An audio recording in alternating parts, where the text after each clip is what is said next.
Somos donos de nós mesmos ou reféns da desesperança? Kierkegaard e o desespero como condição humana. O salto da fé ou o salto no vazio? Kierkegaard e o confronto com a angústia existencial. Por que buscamos segurança em um mundo que, no fundo, é incerto? O que nos impede de encarar a vida em sua plenitude, aceitando suas contradições e inseguranças? Essas perguntas são centrais para Søren Kierkegaard, especialmente em sua obra Temor e Tremor, onde ele nos desafia a refletir sobre algo desconfortável. A fé verdadeira não é um abrigo racional, mas um salto no desconhecido.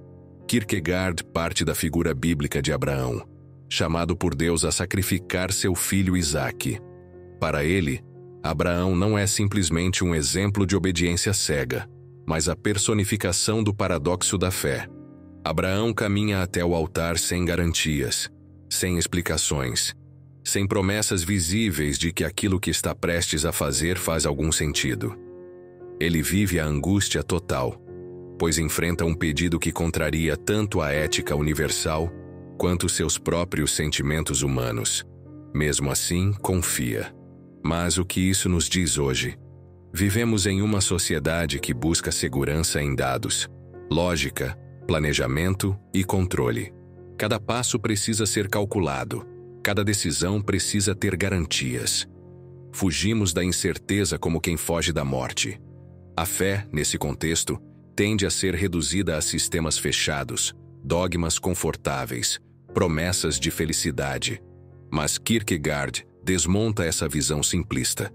A verdadeira fé é atravessada pela angústia e pela incerteza. Ele chama isso de o salto da fé, um movimento que exige abandonar qualquer garantia racional, entregar-se ao paradoxo, aceitar que a vida é construída sobre um abismo de incerteza. Esse salto não é irracionalidade, mas uma coragem radical de confiar sem ter controle. No mundo contemporâneo, poucos estão dispostos a esse salto. Preferimos a estabilidade das fórmulas pré-fabricadas, seja nas crenças religiosas, nas ideologias políticas ou na busca incessante por segurança material. No entanto, essa recusa em encarar o paradoxo nos mantém aprisionados em uma existência superficial, onde a liberdade é trocada pela previsibilidade. Kierkegaard propõe que a angústia não é um sinal de fraqueza, mas o primeiro passo para uma vida autêntica. O indivíduo que aceita viver no limite do paradoxo, que suporta a ansiedade de não ter garantias, é aquele que se torna verdadeiramente livre. O desafio que ele nos lança continua atual. Teremos coragem de abandonar nossas certezas confortáveis e dar o salto no desconhecido? Ou preferiremos permanecer presos à ilusão de controle, vivendo uma vida protegida, porém vazia? Por que sentimos ansiedade diante das escolhas mais importantes da vida? Por quê? Mesmo tendo possibilidades infinitas, frequentemente somos paralisados pelo medo do erro. Essas são perguntas que Søren Kierkegaard explora profundamente em sua obra, principalmente em O Desespero Humano e também em Temor e Tremor. Para ele, a angústia não é um defeito da existência. Ao contrário, ela é o próprio anúncio da liberdade. Kierkegaard propõe que a angústia surge precisamente porque somos livres para escolher. Diferente dos animais, que seguem seus instintos sem questionamento, o ser humano tem consciência de suas possibilidades e, por isso, sente o peso do que pode se tornar. Ele chama isso de o vertigem da liberdade. Diante de múltiplas opções, somos forçados a decidir, e cada decisão implica abrir mão de todas as outras possibilidades. Essa consciência gera angústia. Na sociedade atual, marcada pelo excesso de escolhas, carreira, relacionamentos, estilos de vida, identidades, essa angústia parece ainda mais intensa. Somos constantemente confrontados com a necessidade de decidir e, ao mesmo tempo, atormentados pela dúvida. E se eu escolher errado? E se houver algo melhor que estou deixando escapar? Esse medo leva muitos a viverem na superfície, evitando compromissos profundos, adiando decisões, refugiando-se em distrações. Mas Kierkegaard inverte a lógica.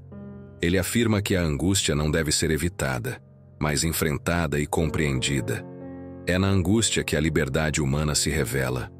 Fugir da angústia é, em última análise, abdicar da própria liberdade e cair em uma existência alienada. Para ele, quem aprende a conviver com a angústia, quem a encara de frente, torna-se capaz de realizar escolhas autênticas. A liberdade verdadeira não está em ter infinitas opções, mas em assumir, com coragem, a responsabilidade por aquilo que se escolhe ser. Kierkegaard escreve que a angústia pode ser vista como a escola pela qual todo homem deve passar para não ser apenas um produto do acaso, mas tornar-se ele mesmo. Ou seja, a angústia não é um castigo, mas um convite ao amadurecimento existencial. O dilema que ele nos propõe permanece crucial. Iremos fugir da angústia, anestesiando nossas vidas com distrações e superficialidade, ou aceitaremos a vertigem da liberdade, com toda sua dor e grandeza, tornando-nos verdadeiramente donos de nosso destino. Por que tantas pessoas, mesmo cercadas de possibilidades e liberdade, sentem-se vazias, perdidas ou sem propósito? Søren Kierkegaard, em sua obra O Desespero Humano, nos oferece uma análise profunda e desconfortável. O desespero não é uma exceção, mas a condição básica da existência humana que não reconhece sua própria essência. Kierkegaard define o desespero como a doença para a morte, um estado em que o indivíduo não consegue ser ele mesmo plenamente. Diferente da angústia, que é a vertigem da liberdade, o desespero é uma fuga da responsabilidade por ser quem se é. É a recusa consciente ou inconsciente de assumir a tarefa de tornar-se um self autêntico. Ele diferencia 3 formas de desespero: desespero inconsciente ou ignorante, quando a pessoa não sabe que está em desespero. Vive integrada ao mundo, adaptada às normas sociais, mas sem questionar a si mesma. Esse é o desespero mais comum no mundo contemporâneo, onde muitos preenchem suas vidas com trabalho, consumo e distrações, sem nunca confrontarem sua essência. Desespero consciente de não querer ser si mesmo. Aqui, o indivíduo reconhece sua liberdade, mas rejeita a responsabilidade de assumir sua singularidade. Prefere fugir, mergulhar em vícios, superficialidades ou ideologias que aliviem o peso de ser livre. É o desespero daqueles que vivem uma existência anestesiada.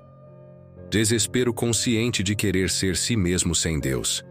Esta é a forma mais profunda, onde a pessoa busca construir sua identidade de forma autônoma, mas sem reconhecer sua dependência do absoluto, do transcendente.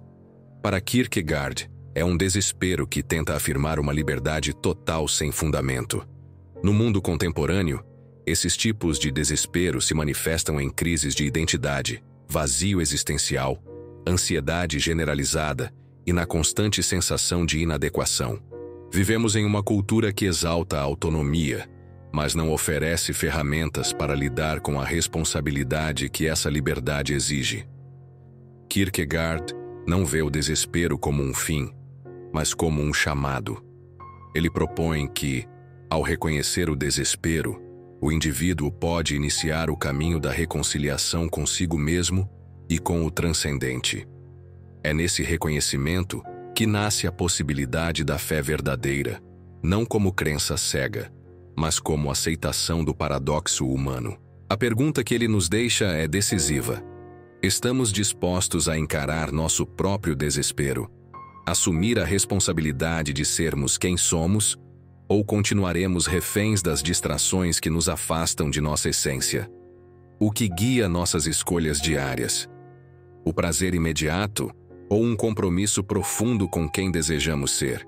Essa pergunta atravessa toda a filosofia de Søren Kierkegaard, especialmente em sua obra Diário de um Sedutor e nos estágios existenciais que ele propõe, o estético, o ético e o religioso. Neste tópico, vamos explorar o dilema crucial entre viver esteticamente buscando prazer, beleza e fuga da responsabilidade, ou, eticamente, assumindo a tarefa de construir uma vida autêntica. O personagem principal de Diário de um Sedutor, Johannes, é um símbolo do esteta. Ele vive para o prazer, para a sedução, para o jogo das aparências. Johannes manipula emoções, evita vínculos duradouros, rejeita qualquer compromisso que o limite. Sua existência é marcada pela busca incessante de novidade, excitação e beleza, sempre fugindo da monotonia, da dor e, principalmente, da responsabilidade. Kierkegaard não condena essa postura de forma moralista. Ele entende que muitos vivem assim, principalmente em uma sociedade onde o imediatismo, o consumo e a imagem têm tanto valor. No mundo contemporâneo, somos bombardeados com estímulos que nos convidam a uma vida estética, redes sociais repletas de imagens perfeitas, relações líquidas, entretenimento constante. Somos, muitas vezes, Johannes sem perceber. Porém, Kierkegaard aponta que essa vida esteticamente orientada leva inevitavelmente ao tédio e ao desespero. O prazer nunca é suficiente. A novidade se torna vazia. E o indivíduo, em algum momento, confronta o vazio que evitava. É aí que surge o convite ao estágio ético. Neste nível, o indivíduo deixa de viver para o prazer e passa a viver para a responsabilidade, consigo mesmo, com os outros e com um projeto de vida mais profundo. A vida ética implica compromisso, disciplina, aceitação da dor e do limite. Ela exige uma reflexão constante sobre quem somos e o que estamos nos tornando. Para Kierkegaard, a transição do estético para o ético é dolorosa, pois implica abrir mão da leveza superficial e encarar a seriedade da existência. No entanto, é apenas nesse estágio que começa a possibilidade da liberdade autêntica e da construção de uma vida significativa. O dilema permanece atual. Continuaremos a viver presos ao prazer imediato, fugindo do peso da responsabilidade, ou teremos coragem de assumir um compromisso ético com nossa própria existência, mesmo que isso implique dor e renúncia? Vivemos em um mundo onde tudo precisa ser explicado, comprovado, controlado. A razão tornou-se soberana, e qualquer crença que não possa ser demonstrada objetivamente é vista com desconfiança. Mas Søren Kierkegaard, especialmente em Temor e Tremor, nos apresenta um conceito que desafia essa lógica moderna: o cavaleiro da fé. Esse personagem não rejeita a razão, mas vai além dela, aceitando o paradoxo e o absurdo como parte da existência. Para Kierkegaard, a fé não é um assentimento intelectual a uma doutrina. É uma relação existencial com o infinito, marcada pelo paradoxo de manter simultaneamente duas dimensões opostas: a entrega total a Deus e o compromisso com a vida finita. O exemplo paradigmático é Abraão, que, mesmo sendo chamado a sacrificar seu filho, não perde a esperança de que, de algum modo impossível, receberá Isaque de volta. Ele não busca uma justificativa lógica. Ele salta para além da razão.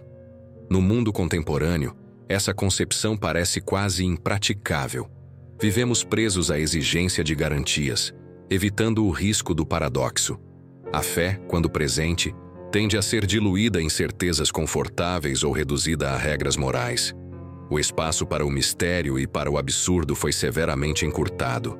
Kierkegaard nos propõe uma alternativa radical: aceitar que há aspectos da existência que não podem ser explicados ou controlados, e que a verdadeira fé nasce exatamente no momento em que reconhecemos esse limite. O cavaleiro da fé é aquele que vive plenamente no mundo, assumindo responsabilidades éticas, mas ao mesmo tempo mantém uma relação íntima com o transcendente sem exigir garantias. Essa postura não é irracionalidade cega, mas uma coragem extrema de viver no paradoxo, sem tentar resolvê-lo. Kierkegaard chama isso de o movimento do infinito. Não é uma fuga do mundo, mas uma aceitação consciente de que a existência humana é, por essência, atravessada pelo mistério. A pergunta que ele nos deixa é desafiadora. Temos coragem de abandonar a necessidade de garantias e viver na tensão entre razão e fé, finitude e infinito, sem tentar eliminar o paradoxo? Ou continuaremos reféns de uma razão limitada, incapaz de lidar com o mistério que nos constitui? Em um mundo onde tudo parece volátil, empregos, relações, identidades, a angústia tornou-se uma companhia constante. Para muitos, ela é um sinal de fragilidade, algo a ser evitado ou anestesiado. Mas Søren Kierkegaard propõe uma leitura oposta. Para ele, a angústia não é uma doença a ser curada, mas uma passagem necessária para a experiência profunda da fé. No decorrer de O Desespero Humano e Temor e Tremor, Kierkegaard mostra que a angústia é inseparável da liberdade. Ela não é apenas um sentimento passageiro, mas a manifestação da nossa consciência de que somos livres para escolher e, portanto, responsáveis por nossa existência. Quem evita a angústia foge também da própria liberdade. No entanto, ele vai além. Kierkegaard afirma que a angústia máxima ocorre quando o indivíduo reconhece que não pode, por si só, fundamentar sua própria existência. O desespero profundo é perceber que, por mais que tente, jamais será capaz de construir um self pleno apenas com suas forças finitas. É nesse momento que o caminho para Deus se abre. Mas não se trata de um consolo fácil. Para Kierkegaard, a fé não elimina a angústia. Ela passa por ela. É um processo que exige aceitar o próprio desamparo e, ao invés de fugir, lançar-se confiante no infinito, aquilo que ele chama de o salto da fé. No mundo contemporâneo, tendemos a medicalizar ou banalizar a angústia. Oferecemos distrações, remédios ou ideologias que prometem eliminá-la. No entanto, Kierkegaard sugere que só ao atravessar a angústia, encarando de frente nossas limitações, é que nos abrimos para uma vida autêntica, onde a fé não é uma resposta racional, mas um ato existencial. Essa travessia não garante segurança ou felicidade no sentido convencional. Ela convida o indivíduo a assumir sua fragilidade, sua finitude, e ainda assim confiar, não porque tenha certeza, mas porque aceitou que a certeza é impossível. A pergunta que Kierkegaard nos deixa é profunda. Seremos capazes de aceitar a angústia como parte do caminho, resistindo à tentação de anestesiá-la, para que possamos, enfim, abrir espaço para uma experiência autêntica de fé e liberdade.